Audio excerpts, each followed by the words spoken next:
Shut up and sit down.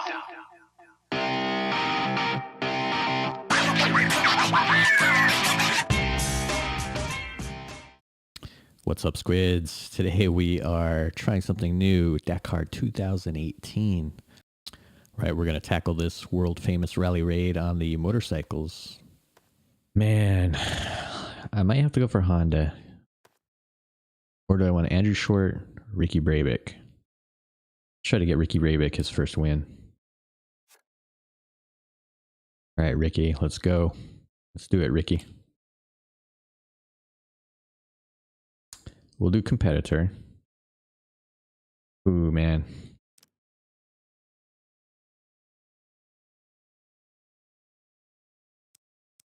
Higher pressure. Interesting. Okay. We will just leave that. I have no idea what it does.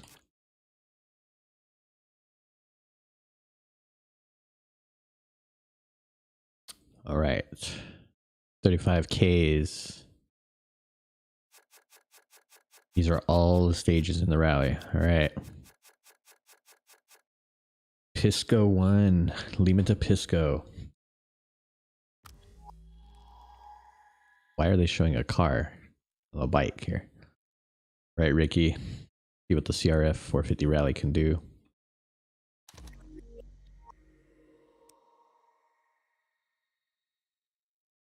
Highlight roadbook notes. Hey, sure.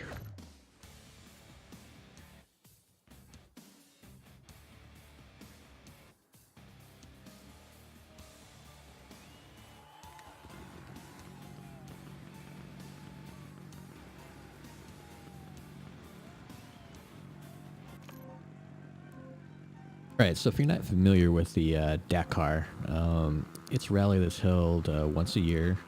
It used to be called the Paris Dakar Rally. It started in 1978, and they used to race from Paris all the way to Dakar, Senegal in Africa.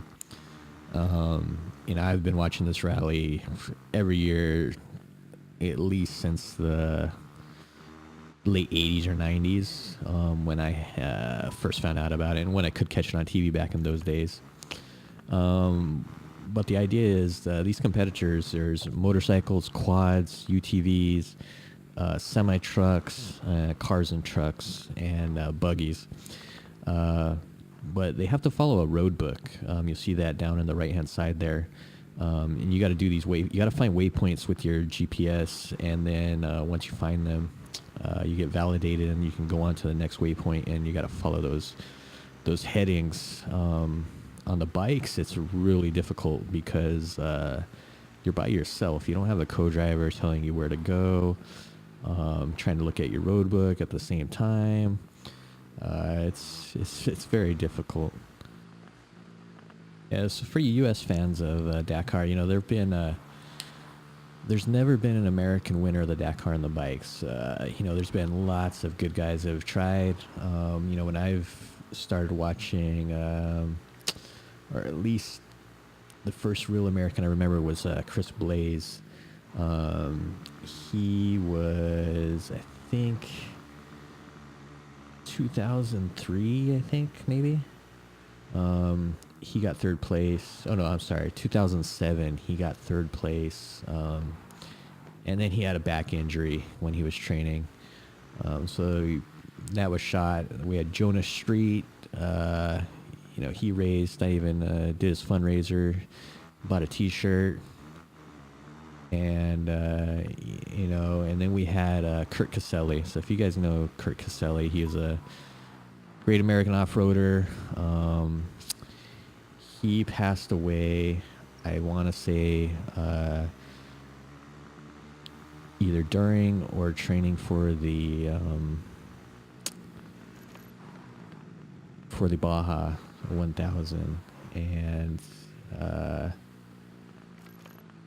it was a real tragedy that we lost him, but he was awesome, and man, he would have won it for sure. He was riding for KTM. Man, he would have been up there. He would have still been winning races, I think. We had Quinn Cody. Who else did we have? Johnny Campbell, and now we have Ricky Brabec riding for Honda, and Andrew Short. If you're a Supercross motocross fan, Andrew Short's now he's been riding for Husqvarna. 2019 was his second year, and he's getting better all the time.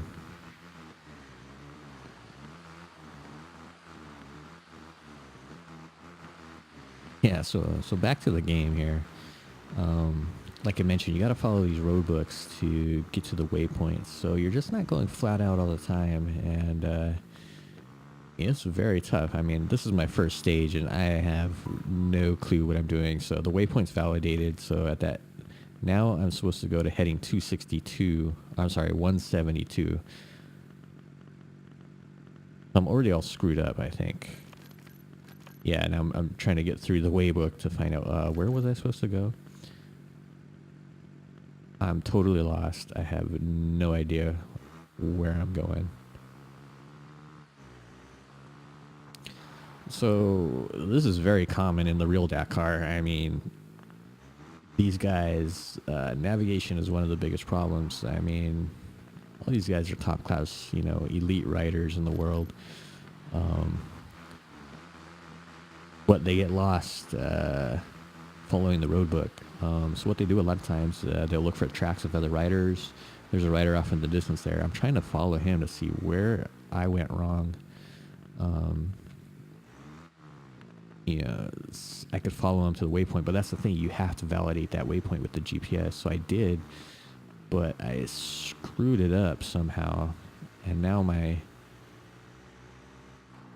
I'm just totally in the weeds here. In the dunes, I guess. Yeah, so I'm playing as Ricky Brabec, Honda HRC rider. This is his, I want to say his third year. Not 2018, but 2019. So the Dakar's run first week of January, first 2 weeks of January, right after the new year. This year was his best shot to win. His teammate, Juan Beretta, who's usually the fastest Honda rider, he went down a ravine, couldn't get the bike out, so he had to abandon the rally. Brabec was leading until a few days from the end, and just like 2018 Dakar, Brabec ran into mechanical trouble. Bike blew up, something happened, and he was done with the rally. But he was on his way to winning it, so we're hoping 2020 will be his year. I mean, man, it sucks. It's only a once a year race, and waiting a whole year for this. Yeah, so I'm still out in the weeds. Just a little bit of notes about the gameplay on this. Oh, here's another guy. Let's see if I can follow him. Okay, see, I went back because I'm like, I do not know where I'm going. I think I'm trying to adjust you can adjust the kilometers on the road book to reset them to get back where you think you are. Now I'm in some really loose sand here. They call that fesh, and it's really fine silty sand, and it's tough to get through it.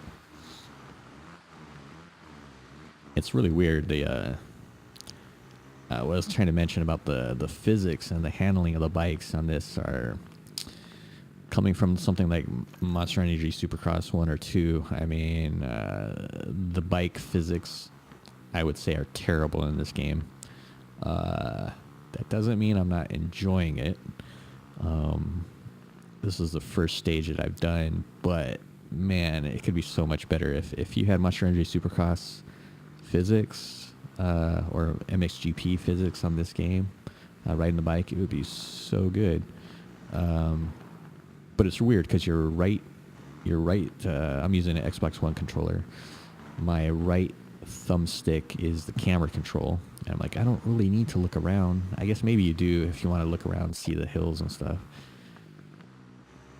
And the left, the left thumbstick is the steering, left and right, and then forward and back you can lean the rider.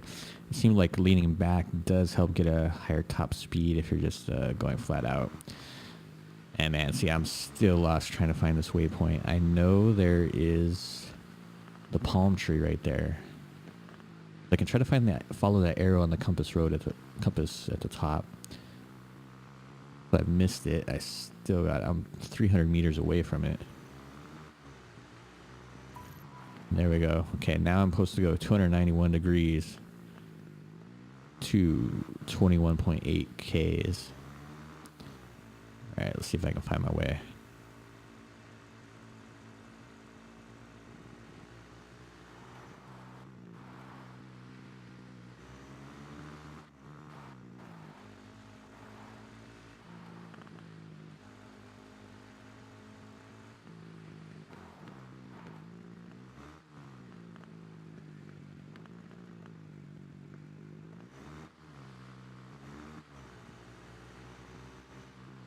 Yeah, so the 2018 edition of the Dakar, it takes place in Peru, Argentina, and Bolivia.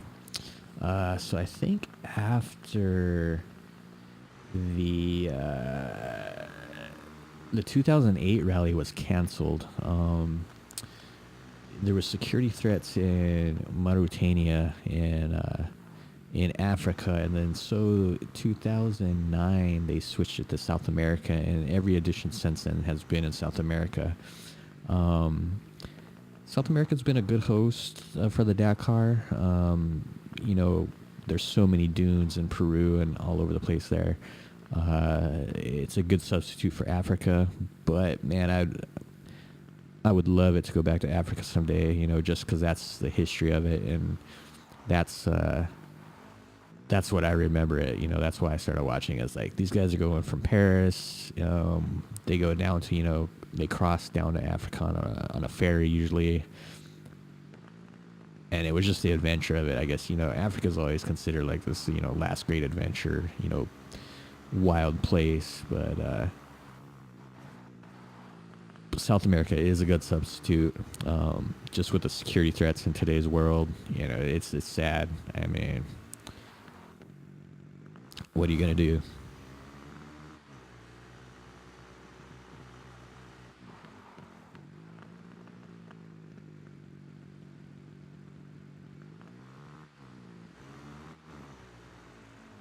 So I hope I get better throughout this rally because, man, I am... Okay, here's these bushes that are on that road book. Okay. Got the waypoint. Follow those tracks. Okay, it's supposed to be heading... Oh, okay, I didn't... Okay, see, I cut it too early, I think. I'm not even on the right heading. I was supposed to go 214. I'm heading at 260 right now. Okay, this is another thing I found really weird. When you get up on another competitor... Oh, geez. They go really slow for some reason.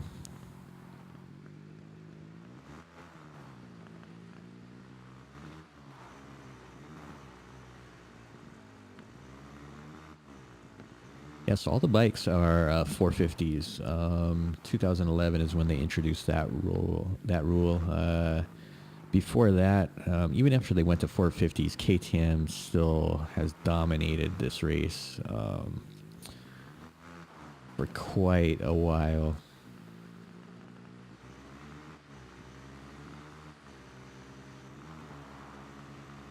Yeah, KTM has won... let's see, 2019 all the way back to 2001. 2001 to 2019. 18 years in a row, KTM has won this rally. Before that, it was a mixture of BMWs, Yamahas, Kajiva in 1994. Yamaha dominated for a lot of years. Honda's last win was in 1989, and that was with an Italian. Oh, sorry. Another French guy, Gilles Lillet. So that was the last time Honda won. A lot of Beamers. Yeah, Yamaha, Beamer, Kajiva, and then, man, KTM has just dominated this race. So that's why, I'm not really a Honda fan, but it would be cool if another manufacturer could win this thing.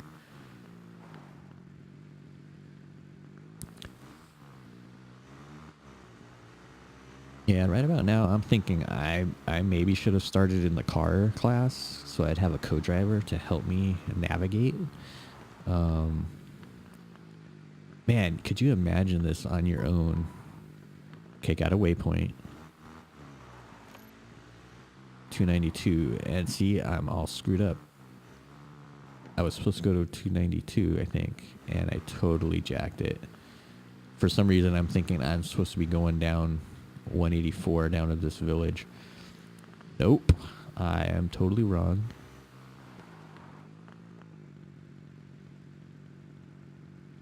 Come on, Ricky.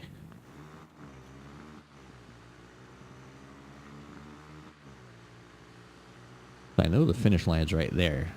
I just got to find the waypoint, the correct waypoint.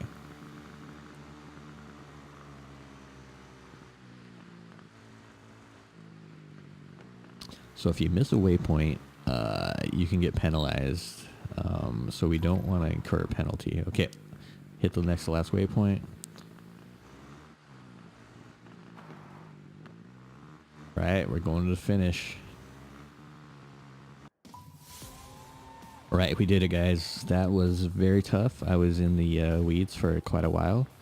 Hopefully I can learn how to read that road book a little bit better. Man, let's see what we got. Final time at 14:36, 13th place. All right, guys, I hope you enjoyed seeing and learning a little bit about the Dakar. I'll be posting some videos, once in a while with this, trying to finish the rally. If you enjoyed this video, hit that subscribe button, and thanks a lot for watching. Talk to you later.